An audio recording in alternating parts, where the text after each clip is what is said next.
Critical thinking is not a gift you are either born with or without. Psychology shows it's a skill, and like any skill, it grows stronger the more you practice it. But in today's world full of distractions, quick answers, and endless information, how do we actually train this skill?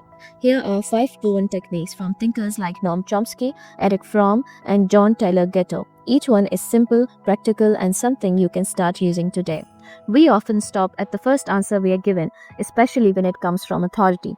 Chomsky reminds us that truth is something you have to dig out for yourself. That's where the 5 whys come in. Imagine you're learning about a government policy. You ask, why was this policy created? Maybe the answer is to improve security. Don't stop there. Ask again, why was security threatened? Keep going. Why was that threat ignored earlier? Why do only certain groups seem affected? Who benefits? By the 5th why, you often uncover motives, power structures, or deeper reasons that aren't obvious on the surface. It's like peeling an onion. You keep removing layers until you see what's really inside. Eric Fromm warned about automating conformity, the danger of just absorbing what everyone else thinks. The antidote is Socratic questioning, a method as old as philosophy itself. Instead of accepting an idea at face value, challenge it with questions. What evidence really supports this? Could I be assuming something without realizing it? What would someone who disagrees with me say? For example, imagine you see a viral post online. Pause. Ask, who wrote this? Why do I trust it? What's another explanation? It may feel uncomfortable at first, but the more you practice, the more natural it becomes. This technique directly fights confirmation bias, the tendency to only believe what already fits our opinions.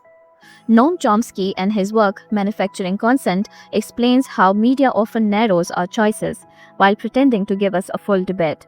The key is analyzing sources before trusting them. Here's how.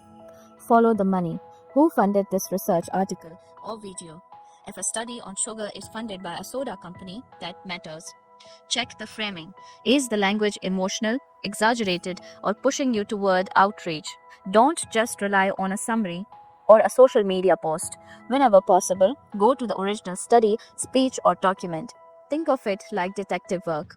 You're looking for fingerprints of bias. Once you practice this, it's hard to ever see information the same way again. Technique number 4 is problem reframing. John Taylor Gatto argued that schools train obedience by rewarding one right answer. His advice: break away from that mindset with problem reframing. Here's an example. Imagine a teacher assigns an essay on what caused World War I. Most students will memorize a list and repeat it. But reframing asks, what if I wrote the essay from the perspective of a factory worker in 1914, or from the view of a small neutral country? Suddenly, the problem isn't one-dimensional. It's alive, full of perspectives.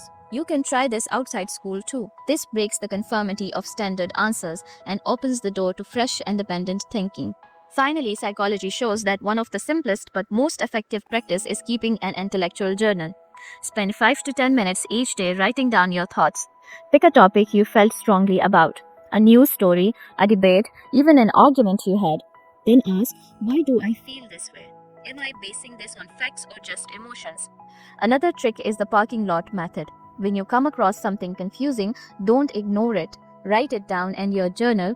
Later, revisit it with fresh research or reflection. Over time, you will notice patterns in your thinking and weaknesses too. That's growth. Think of it like going to the gym, but for your brain.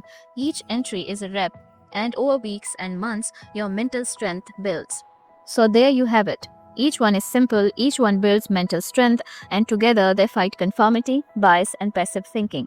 Fromm warned us against blending into the crowd. Chomsky showed us how power manipulates thought.